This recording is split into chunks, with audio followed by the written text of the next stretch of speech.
오늘 구계명 내 이웃에 대하여 거짓 증거하지 말지니라. 이 거짓 증거의 거짓은 샤브라고 하는 단어를 쓰는데 텅 빈, 실체가 없는 이란 뜻입니다. 이웃에 대하여 말을 할 때 실체가 없는 그 말을 하지 말라. 여러분, 실체가 없는 이웃에 대한 증언이 가장 큰 힘을 발휘하는 그런 장소가 어디겠습니까? 바로 법정입니다. 법정에서 이웃에 대하여 실체가 없는, 그 사람이 하지도 않은 말이고 하지도 않은 행동에 대하여 거짓 증언을 할 때에는 특별히 이 성경 시대에는 증거가 많이 없죠. 증거가 불충분한 상황에서 이제 목격자나 이웃의 증언에 의해서 그 피고인이 유죄가 될 수도 있고 무죄가 될 수도 있는 그런 일이 됩니다. 그러니까 그 증언에 의해서 그가 사형도 받을 수 있는, 그렇게 된다면 아주 심각한 죄가 되는 것입니다. 무고한 자가 죽을 수 있도록 만드는 그 무고죄가 되는 것입니다. 대표적인 예가 열왕기상 21장에 나오는데요. 아합이 나봇의 포도원을 갖고 싶어 했죠. 바로 옆에 있는 궁 옆에 있는 그 포도원을 자기 채소밭, 그러니까 쉽게 말하면 궁궐 정원으로 만들고 싶어 했어요. 그런데 토지라고 하는 것은 여호와께서 약속의 성취의 증거로서 주신 토지입니다. 땅을 주시죠, 하나님이. 그 땅은 하나님이 그 약속을 이루셨다 하는 그 증거로서 여호와께서 허락하신 기업이에요. 원래 소유주는 하나님이십니다. 그래서 마음대로 그것을 양도하거나 팔 수가 없는 땅이에요. 그러니까 나봇이 왕에게 그것은 여호와께서 금하실지로다 하고 땅을 팔지 않았습니다. 그러니까 아합이 마음이 답답해서 분이 일어나서 식사도 하지 않을 정도로 그렇게 낙심을 했어요. 그것을 이세벨이 보니까 한심하죠. 어떻게 왕이 그러고서도 나라를 다스릴 수 있습니까? 하면서 자기가 그 땅을 찾아주겠다고 하는 겁니다. 그러면서 나봇의 성읍의 장로들에게 편지를 보냅니다. 나봇을 법정에 세우라는 내용이에요. 그리고 증인들을 대동하는데 그 증인들이 증언했던 내용이 바로 이것입니다. 열왕기상 21장 13절 말씀인데 읽겠습니다. 때에 불량자 두 사람이 들어와 그의 앞에 앉고 백성 앞에서 나봇에게 대하여 증언을 하여 이르기를 나봇이 하나님과 왕을 저주하였다 하매 무리가 그를 성읍 밖으로 끌고 나가서 돌로 쳐 죽이고. 나봇은 하나님을 누구보다도 사랑했던 사람이고 하나님의 말씀을 끝까지 왕이 위협하는 상황에서도 지키려고 했던 신실하고 순전한 사람이었습니다. 그런데 불량자 두 사람이 증언하기를 나봇이 하나님과 왕을 저주하였다라고 증언을 한 것입니다. 두 사람이 증언했기 때문에 그것은 법정에서 효력이 나타나는 증언입니다. 율법에 의하면 하나님을 저주하면 반드시 죽일지니라 이렇게 되어 있어요. 그러니까 그 두 사람의 증언을 듣고서 그 법정은 나봇에게 사형 선고를 할 수밖에 없었고 무리가 그를 끌고 나가서 돌로 쳐서 나봇을 죽이게 되는 것입니다. 거짓 증언은 이렇게 무서운 죄인 것입니다. 살인하지 말라가 있었죠. 그 살인하지 말라의 그 살인보다 더 무서운 죄가 거짓 증언이에요. 살인은 그 몸을 죽이는 죄이지만 거짓 증언은 몸을 죽임과 동시에 그 인격까지 죽일 수 있는 아주 더 무서운 죄인 것입니다. 요한복음 8장 44절을 보게 되면 마귀를 거짓의 아비라고 했죠. 그는 처음부터 살인한 자요, 이렇게 되어 있어요. 마귀는 목적이 죽이는 것인데, 사람을 죽이는 것인데, 그가 사용하는 도구가 바로 거짓이다라는 것입니다. 거짓으로 죽이는 것이. 그리고 또한 하나님은 그 백성들을 생명으로 인도하시기 위하여 율법을 주십니다. 하나님의 말씀을 주십니다.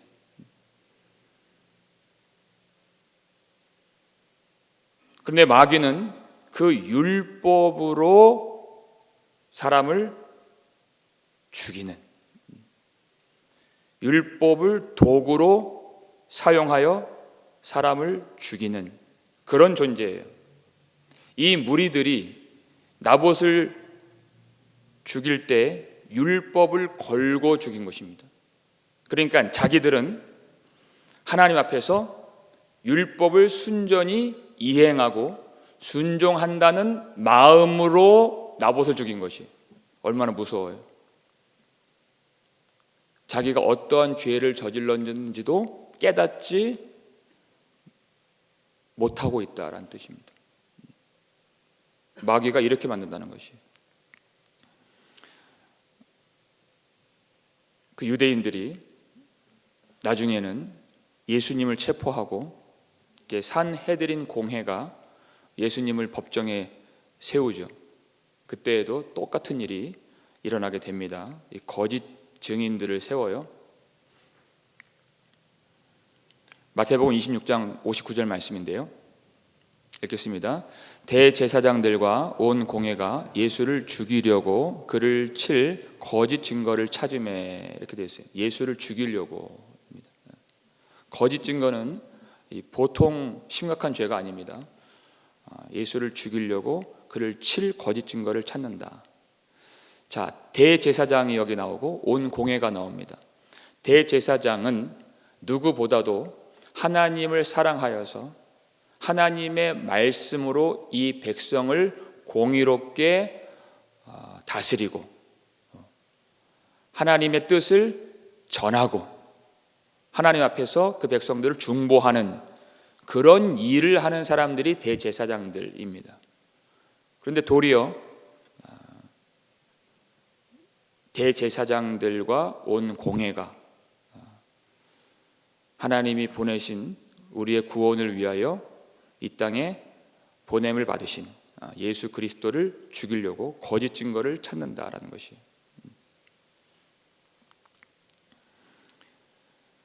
율법으로 예수님을 죽이려고 했다라는 뜻입니다.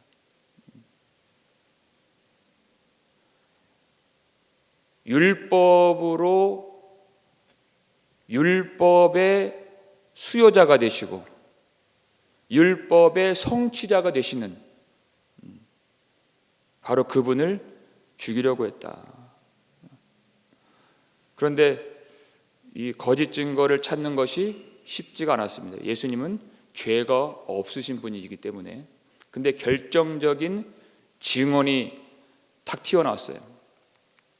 그 내용이 뭐냐면 61절 말씀인데요. 읽겠습니다.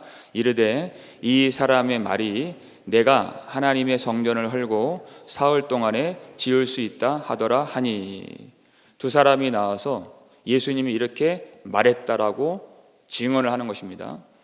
예수님 말이 그랬다는 거예요. 내가 하나님의 성전을 헐고 사흘 동안에 지을 수 있다. 유대인들이 들을 때는 아주 심각한 문제가 아닐 수 없죠. 성전을 헌다 그랬으니까.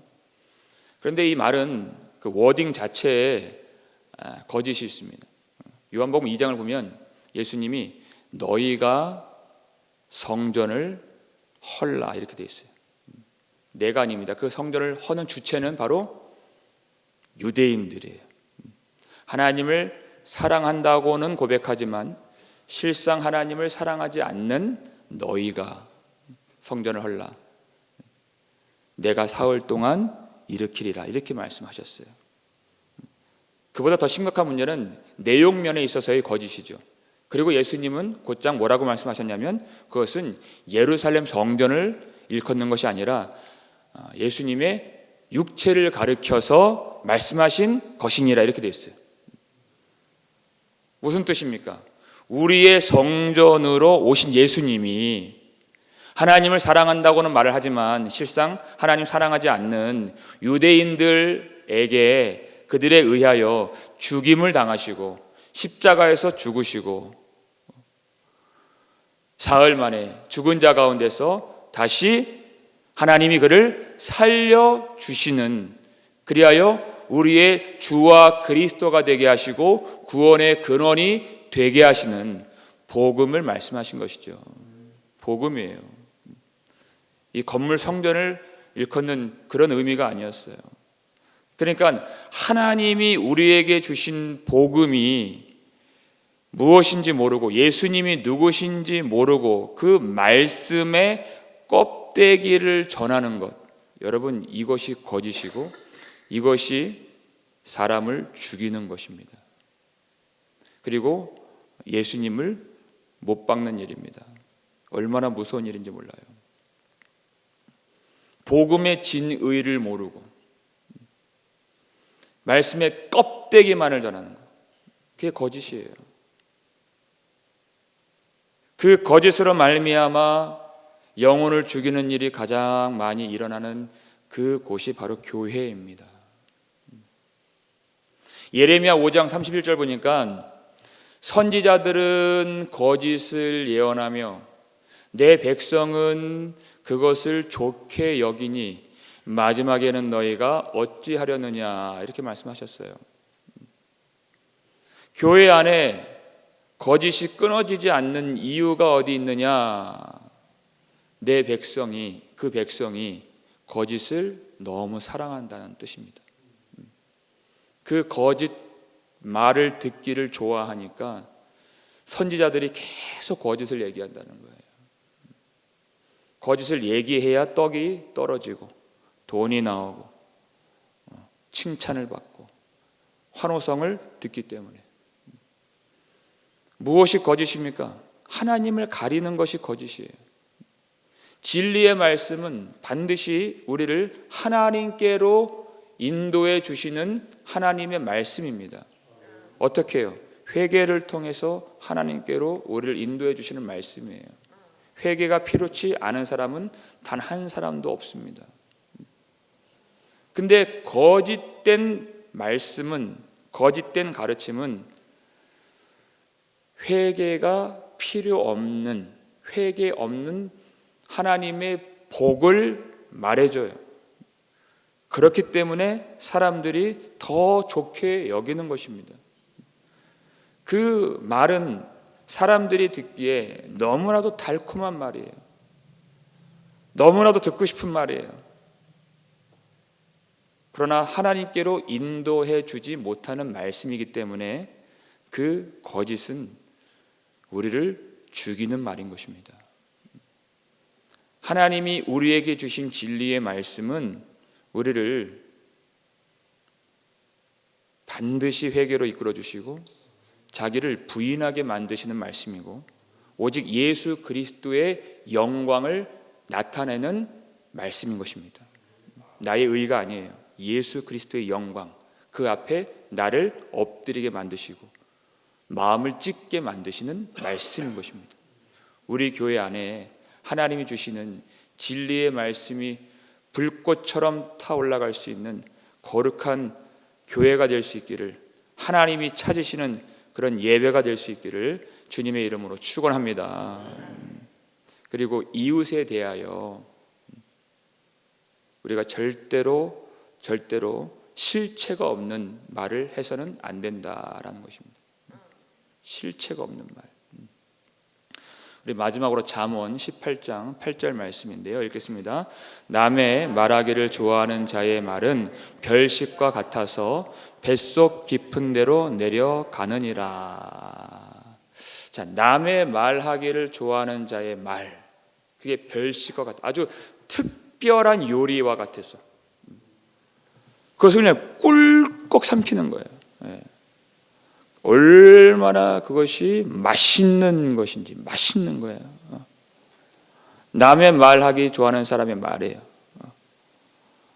우리는 남의 말하기를 좋아하는 사람들이고, 그 남의 말하고자 하는 유혹, 아주 뿌리치기 어려운 유혹이며 그것을 반드시 버려야 한다는 것입니다. 남의 말을 하다가 보면 그 속에 이 실체가 없는 말이 들어가기 십상이에요. 그 실체가 없는 말이 여기저기 돌아다니면서 결국에는 그 당사자도 그 말을 다 듣게 됩니다. 그 당사자에게 아주 치명적인 상처를 입히게 되고, 그리고 교회는 큰 시험에 빠지게 되는 것을 많이 보죠. 여러분, 말을 많이 하지 마십시오. 말을 많이 하지 않는 것이 좋습니다. 말을 많이 하다 보면 우리는 그런 죄성이 있기 때문에 그 말 속에 나의 의를 자꾸만 넣고 싶어요. 그 말 속에 자기 자랑을 넣고 싶고, 반대로 남에 대한 그 비방과 험담을 넣고 싶고, 그게 별식과 같다 그랬잖아요. 얼마나 맛있게 먹음직한 그 말인지 자꾸만 나에 대해서는 좋은 얘기를 하고 싶고, 남에 대해서는 나쁜 얘기를 하고 싶고, 그리고 그 속에 거짓이 들어가기 십상입니다. 하나님이 그것을 아주 미워하시는, 주님이 피를 흘려서 세우신 교회를 뒤흔드는, 시험에 빠지게 만드는 그런 말을 많이 하지 않는 것이 좋습니다. 말 자체를 많이 하지 않는 것이 좋습니다. 굳이 말을 해야 할 때는 에베소서 4장 29절 말씀처럼 더러운 말은 입 밖에도 내지 말고, 오직 덕을 세우는데 소용되는 대로 선한 말을 하여 듣는 자들에게 은혜를 끼치게 하라. 내 속에서 내 감정과 기분과 생각에서 그냥 나오는 말이 아니라 내 안에 거하시는 예수 그리스도께서 내 속에서 하시는 그 말씀, 하나님이 하시는 그 말씀으로 말하는 그 말은 반드시 영혼들에게 생명의 은혜를 가져다 주는, 그 영혼을 살리는 말이 될 줄로 믿습니다. 우리 안에 있는 예수 그리스도께서 주장해 주시는 대로 우리가 굳이 말을 한다면 모든 거짓을 버리고 주님이 주시는 진리의 말씀이 풍성하여 우리의 사는 가정과 또 이웃들과의 관계 속에서, 그리고 중요한 이 교회 안에서 하나님이 은혜를 부어주시는 생명의 역사가 풍성하게 나타날 수 있기를 주님의 이름으로 축원합니다.